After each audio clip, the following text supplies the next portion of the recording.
Ini Bapak akan lakukan absensi terlebih dahulu. Al-Fajri ada? Ya, ada ya. Imelda Elvina, Ada. Indri Octaviani, Ada Pak. Santi Adila. Ada Pak. Oke baik, di pengantar teori ekonomi ini kita ada 16 kali tatap muka sesuai dengan RPS atau silabus yang Bapak sampaikan pada minggu pertama. Dan di hari ini kita akan masuk kepada pembahasan masalah ekonomi. Nah, pada pembahasan ini sebelum kita mulai Bapak akan menyampaikan terlebih dahulu terkait CPL ataupun tujuan pembelajaran kita. Tujuan pembelajaran kita atau capaian pembelajaran kita di pengantar teori ekonomi pada subbab masalah ekonomi ini yang pertama adalah menjelaskan konsep dasar masalah ekonomi. Kemudian yang kedua, mahasiswa mampu mengidentifikasi sumber masalah ekonomi dalam kehidupan sehari-hari ataupun dalam skala nasional. Dan yang ketiga, mahasiswa mampu menganalisis hubungan keterbatasan sumber daya dengan pilihan ekonomi. Dan yang keempat, mahasiswa mampu menjelaskan penerapan teori ekonomi dalam memecahkan masalah ekonomi. Jadi nanti capaian ini harus kalian miliki one by one atau version by version, sehingga pada teori ini atau pembelajaran hari ini kalian mampu mengimplementasikannya di kehidupan sehari-hari. Sebelum Bapak memulai menjelaskan tentang masalah ekonomi yang sering terjadi di kehidupan sehari-hari ataupun di tingkat wilayah, kota, daerah maupun negara, mari kita diskusikan terlebih dahulu terkait dengan apa saja masalah ekonomi yang kalian hadapi dalam kehidupan sehari-hari. Kira-kira ada nggak kalian mendapatkan masalah ekonomi di kehidupan sehari-hari?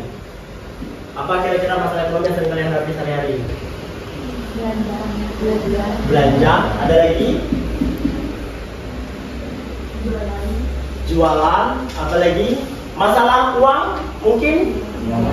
Nggak bisa beli beras, belum bisa beli voucher pulsa atau pakai data. Itu sering kita hadapin di kehidupan sehari-hari sebagai masalah ekonomi. Nah, nanti kita akan berdiskusi merentetkan apa saja masalah yang kita hadapin untuk diri sendiri, keluarga ataupun lingkungan di kehidupan sehari-hari. Nah, kira-kira ada yang tahu nggak masalah ekonomi itu apa? Apa yang dimaksud dengan masalah ekonomi? Yang tahu boleh angkat tangan. Kira-kira apa masalah ekonomi? SDM, sumber daya manusia. Yang lain? Ferdi, apa kira-kira masalah ekonomi?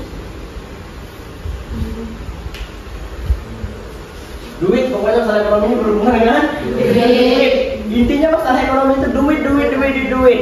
Ya, itu yang terjadi. Nah, kalau secara teori, pengertian masalah ekonomi ini adalah persoalan dasar yang muncul karena keterbatasan sumber daya ataupun kelangkaan untuk memenuhi kebutuhan manusia yang tak terbatas. Artinya memang manusia ini punya sifat ingin. Sudah punya HP 1, pengen nambah HP lagi. Sudah punya motor 1, pengen nambah motor lagi. Rata-rata coba deh kalian cek di lingkungan tempat tinggal. Satu keluarga itu mungkin ada yang 3 sampai 4 motornya. Ya kan? Sudah punya mobil loh, pengen beli pesawat mungkin nantinya, ya kan? Nah, jadi memang manusia ini punya sifat keinginannya tak terbatas. Tapi di dalam ekonomi persoalan mendasar ini muncul karena kelangkaan. Ada satu fenomena di mana kelangkaan ini menyebabkan manusia tidak dapat memiliki apa yang diinginkan atau tidak dapat memiliki apa yang dibutuhkan. Nah, inilah yang menjadi persoalan masalah ekonomi. Masalah dalam ekonomi ini sama dengan kebutuhan sama dengan tak terbatas. Sekarang Bapak tanyakan, ada nggak kebutuhan kalian ini yang sudah mencukupi? Betul, termasuk Bapak juga. Jadi memang yang namanya kebutuhan itu selalu bertambah dan bertambah, sehingga dapat disimpulkan bahwa kebutuhan sama dengan tak terbatas. Sementara sumber daya baik itu SDM, SDA, SDE dan lain-lain sebagainya itu sangat terbatas. Jadi antara kebutuhan dengan sumber daya ini akan menimbulkan sebuah masalah. Nah, masalah yang ditimbulkan ini membuat kita untuk memilih atau choice ya, untuk memilih. Nah, jadi kesimpulannya bahwa masalah ekonomi ini ya tentang 3 ini. Yang pertama ada scarcity ataupun kelangkaan karena sumber daya yang terbatas. Yang kedua itu adalah kebutuhan yang tak terbatas. Dan yang ketiga adalah choice. Ini harus memilih apa yang diproduksi, bagaimana barang tersebut diproduksi, kemudian untuk siapa barang tersebut diproduksi. Ini masalah dalam ekonomi atau penyebab munculnya masalah ekonomi. Nah, jadi ada dua ruang lingkup ekonomi. Ruang lingkup dalam masalah ekonomi. Yang pertama itu ada ekonomi secara mikro, ruang lingkupnya, dan yang kedua itu ada ekonomi secara makro. Nah, kira-kira kalau dalam ekonomi mikro, ini masalah yang sering dihadapi apa? Siapa yang bisa menjawab? Kami, Mas. Boleh, silakan coba. Fokus pada periode individu, rumah tangga, dan perusahaan dalam pengambilan kebutuhan. Ya, boleh. Karena dalam masalah mikro ini kan skalanya kecil. Jadi masalah yang dihadapi itu ya perilaku individu kita, kemudian rumah tangga, kemudian dalam perusahaan yang skalanya kecil dalam mengambil keputusan. Aduh, gimana nih kalau dalam rumah tangga ya? Aduh, gimana nih kita mau beli beras, uangnya cuma ada 50.000. Kira-kira kalau beli beras dapat nggak ya sekalian beli cabai, minyak? Itu masalah secara mikro. Sementara secara makro ini skalanya bentuknya besar. Coba Ferdi, kalau secara makro apa yang sering dihadapin? Fokus pada perekonomian secara keseluruhan seperti inflasi, pengangguran, pertumbuhan ekonomi dan keseimbangan nasional. Jadi memang kalau dalam skala besar ini sifatnya ya skalanya global ataupun besar. Biasanya masalah ekonomi ini muncul yang berfokus pada perekonomian secara keseluruhan. Contohnya inflasi. Inflasi ini kan kenaikan harga secara terus menerus. Tapi naik yang seperti apa yang dikatakan inflasi? Apakah hari ini cabai 35.000? Besok naik jadi 45.000 1 kilo, itu sudah dikatakan inflasi? Tentu belum, tapi dia naiknya secara berkala dan secara terus-menerus dalam satu periode. Kemudian ada masalah lagi seperti pengangguran. Sekarang ini lebih banyak pengangguran atau banyak para pekerja? Pengangguran. Dari mana tahunya banyak pengangguran? Khususnya untuk wilayah kita ya di Sarolangun. Dari mana tahunya lebih banyak pengangguran dibandingkan yang kerja? Banyak santai di Cikminang, kayak di nongkrong. Tapi kalau Bapak nilainya dari sana, nilainya dari banyaknya jumlah penerima BSU prakerja kemarin. Coba lihat, ada yang sudah bekerja, tapi menerima bantuan prakerja. Artinya kalau namanya prakerja itu kan menganggur. Pra sebelum kerja ya orang yang bekerja, artinya sebelum kerja. Istilah kerennya menganggur. Tapi banyak yang menerima BSU. Artinya program pemerintah terkait penyelenggaraan untuk menuntaskan pengangguran ini kurang maksimal dan tidak tepat sasaran. Nah, ini ada faktor-faktor penyebab dari masalah ekonomi yang terjadi secara mikro maupun secara makro. Yang pertama itu adalah keterbatasan sumber daya. Keterbatasan sumber daya ini menjadi masalah utama. Apa aja sumber dayanya? Manusia. Yang kedua alam. Yang ketiga energi. Jadi keterbatasan semua. Enggak semua manusia ini punya kemampuan yang sama atau lebih, tapi semuanya memiliki kemampuan yang berbeda-beda. Nggak bisa. Misalnya nih, siapa namanya? Ferdi, kemampuannya di matematika kita paksakan suruh bahasa Inggris yang luas, itu nggak bisa. Nah, mempunyai kemampuan yang berbeda-beda. Kemudian faktor penyebab keduanya adalah pertumbuhan penduduk. Kenapa faktor kedua ini pertumbuhan penduduk? Penduduk di Indonesia ini kita walaupun punya program KB ya, 2 anak lebih baik itu tidak menjamin. Toh nyatanya satu keluarga ada yang anaknya sampai 7, 10, 12. Semakin banyak penduduk yang bertambah ini, maka masalah ekonomi akan terus bertambah. Kalau zaman Bapak kecil dulu, orang tua Bapak tuh pernah bilang gini, Tidak apa-apa banyak rezeki. Zaman sekarang kalau itu masih dipakai banyak anak banyak masalah.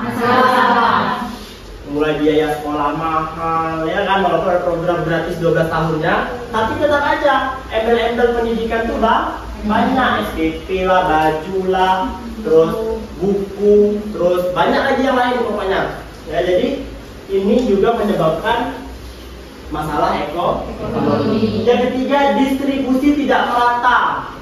Ini yang Bapak sampaikan tadi contoh, distribusi tidak merata. Salah satunya tadi praker bantuan BSU yang tidak merata. Ini salah satu contohnya saja ya, itu tidak merata. Atau yang lain, dulu tuh barang di Papua lebih mahal dibandingkan di beberapa daerah di Indonesia. Di sini Pertamina 12.000 misalnya kan, isi Pertalite 12.000. Di sana sampai 40.000 1 liter. Tapi alhamdulillahnya sekarang di era Jokowi kemarin itu sudah merata. Bahkan pembangunan sekarang juga sudah merata. Walaupun belum maksimal. Dan yang terakhir faktor penyebabnya adalah perubahan iklim dan konflik. Tentu ini menyebabkan masalah ekonomi. Ya, kalau ada iklimnya yang ekstrim, panennya gagal, itu mempengaruhi ya. Ada konflik di beberapa wilayah, otomatis nanti perubahan daripada sisi ekonominya juga akan turun. Nah, dari masalah ekonomi tadi, teori ekonomi ini punya pendekatan untuk mengatasi masalah ekonomi. Yang pertama itu ada pendekatannya secara klasik. Yang kedua pendekatannya secara modern. Kalau secara klasik ini berdasarkan teori-teori masa lalu. Jadi ekonomi itu bisa mengatasi masalah ekonomi yang sekarang. Kalau secara modern ini sudah dikombinasikan perpaduan antara sistem ekonomi dengan sistem pemerintahan. Banyak good governance, itu semuanya dari teori-teori ekonomi. Ya, mulai dari ekonomi campuran, ekonomi komando, ekonomi klasik dan lain-lainnya itu dikombinasikan di teori modern untuk masalah pendekatan mengatasi persoalan ekonomi. Nah, ini kita lihat berikutnya adalah hubungan keterbatasan tadi yang sumber daya atau hubungan keterbatasan sumber daya dan pilihan ekonomi atau choice tadi ya. Itu ada 3. Yang pertama adalah teori pilihan atau choice theory. Yang kedua trade off, dan yang ketiga opportunity cost. Nah, pada ketiga hubungan ini akan mengurangkan masalah ekonomi kalau memang dijalankan dengan baik. Salah satu contohnya seperti opportunity cost atau biaya peluang. Biaya peluang ini adalah nilai dari alternatif terbaik yang dikorbankan ketika mengambil suatu keputusan ekonomi. Contohnya, jika Anda ini memilih kuliah daripada bekerja, maka gaji yang dikorbankan adalah biaya peluang dari kuliah Anda. Ini ngerti nggak maksudnya seperti apa? Belum ya? Kenapa? Kalau kalian waktu tamat SMA lalu, ini kan kalian udah semester 2, waktu baru tamat SMA ataupun SMK sederajat, itu ada temannya yang kuliah dan ada yang tidak kuliah tapi langsung kerja. Kira-kira sama nggak ini? Kalian yang kuliah dengan teman kalian yang tidak kuliah tapi dia langsung kerja, sama nggak? Sama. Kenapa? Ini peluangnya sama. Mereka kerja dapat uang. Sebenarnya uang itu adalah untuk dia kuliah. Sementara kalian tidak kerja tapi kuliah, yang dikeluarkan sama. Artinya peluangnya sama, opportunity cost-nya sama-sama, bisa kuliah. Jadi mereka kerja itu sebenarnya juga mendapatkan uang yang seharusnya untuk dia kuliah. Ngerti ya? Nah, kalau dipikir-pikir, seharusnya uang yang didapatkan itu adalah sebenarnya uang jatah dia untuk kuliah. Nah, kemudian ada pendekatan dalam menyelesaikan masalah ekonomi tadi. Ada yang secara klasik tadi ya, ataupun secara tradisional. Ini mendekatkan adat, istiadat, kebiasaan dan warisan budaya. Kemudian ada umum di masyarakat agraris. Karena nggak bisa kita ninggalin namanya adat ataupun budaya. Ini pasti ada hubungannya dengan masalah-masalah ekonomi dan kehidupan di ekonomi. Yang kedua pendekatan secara modern. Tadi sudah Bapak singgung terkait mekanisme pasar, kapitalis, sosialis, ataupun kombinasi secara campuran. Nah, di sini letaknya teori ekonomi sebagai solusi dari masalah ekonomi. Ya, yang pertama kita lihat tadi secara mikro dan makro sudah tahu fokus masalahnya di mana. Sekarang teori ekonomi sebagai solusi ini juga punya dari sisi mikro dan makro. Yang pertama, kalau dari mikro ini mampu menganalisis mekanisme harga, penawaran, dan permintaan. Nah, teori perilaku konsumen dan teori produksi. Kalau semuanya kita pahami, maka masalah-masalah ekonomi yang kita hadapi dalam kehidupan sehari-hari ini bisa teratasi.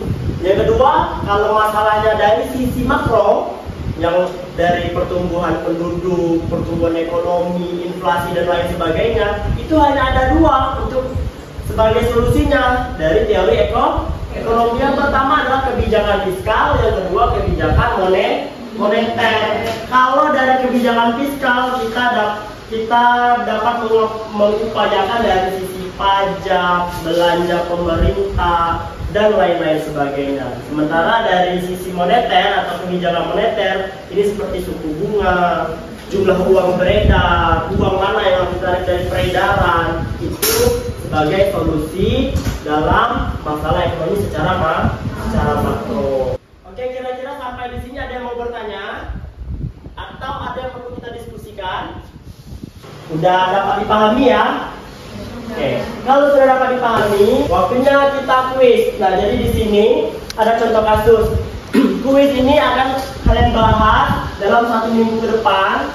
Saya diskusikan boleh secara kelompok. Nanti silakan buat kelompok mandiri sebagai tugasnya. Jadi kuis ini nanti kalian kumpul dalam bentuk PowerPoint.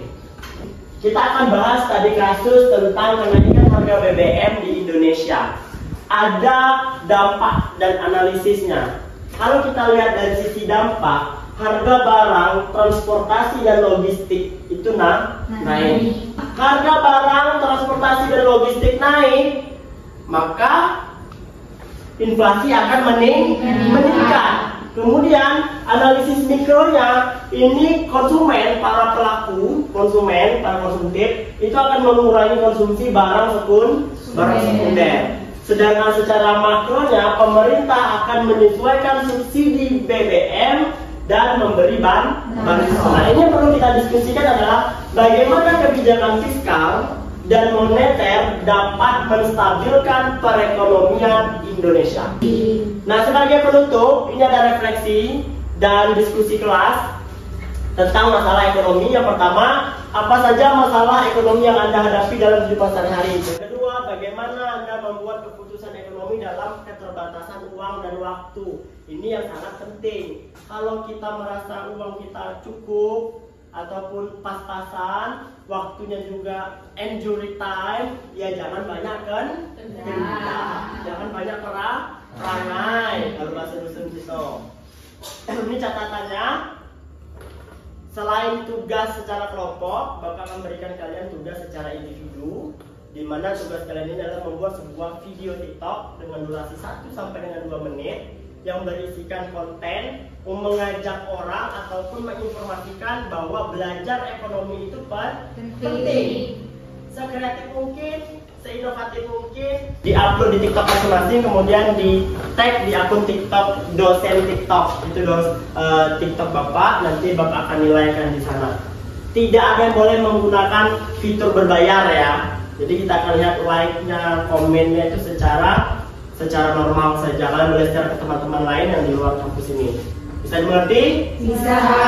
Ini kesimpulan daripada materi kita hari ini, yaitu masalah ekonomi muncul karena kelangkaan dan kebutuhan yang tak terbatas. 3 masalah pokok ekonomi itu apa, bagaimana, dan untuk siapa. Berbagai sistem ekonomi menawarkan solusi berbeda terhadap masalah tersebut. Ada ekonomi mikro dan ada ekonomi makro. Kemudian ada biaya peluang, adalah konsep penting dalam pengambilan keputusan ekonomi. Jadi memang konsep peluang ini yang paling utama, harus bisa membaca peluang. Nah, ini untuk referensi kalian boleh juga dicari dalam internet, Google ataupun buku-buku di perpustakaan. Itu MenQ tahun 2021 dengan Principles of Economics. Kemudian yang kedua ada Samuelson and Nordes 2019, ini tentang economics juga nama bukunya. Kemudian dari lokal ini ada Sadono Sutirno 2020 tentang pengantar teori mikro dan makroekonomi. Oke, terima kasih untuk pertemuan kita hari ini. Tugas-tugasnya silakan kalian buat dan dikumpulkan. Kalau ada yang masih belum paham, kalian boleh tanyakan lewat via WhatsApp atau telepon biasa. Bisa juga mengirimkan contoh tugasnya sebagai referensi via email di RPS ataupun silabus yang telah Bapak sampaikan. Nah, sebagai bahan refleksi, Bapak akan mengirimkan ke kalian, ke grup kalian atau ke posma kalian link pembelajaran kita hari ini terkait dengan bagaimana proses pembelajaran hari ini. Apakah sudah sesuai dengan sub pembahasan CPMK dengan profil lulusan, kemudian bagaimana kepuasan kalian terhadap pembelajaran hari ini ataupun capaian pembelajaran kalian hari ini. Bapak akhiri, wassalamualaikum warahmatullahi wabarakatuh. Waalaikumsalam warahmatullahi wabarakatuh.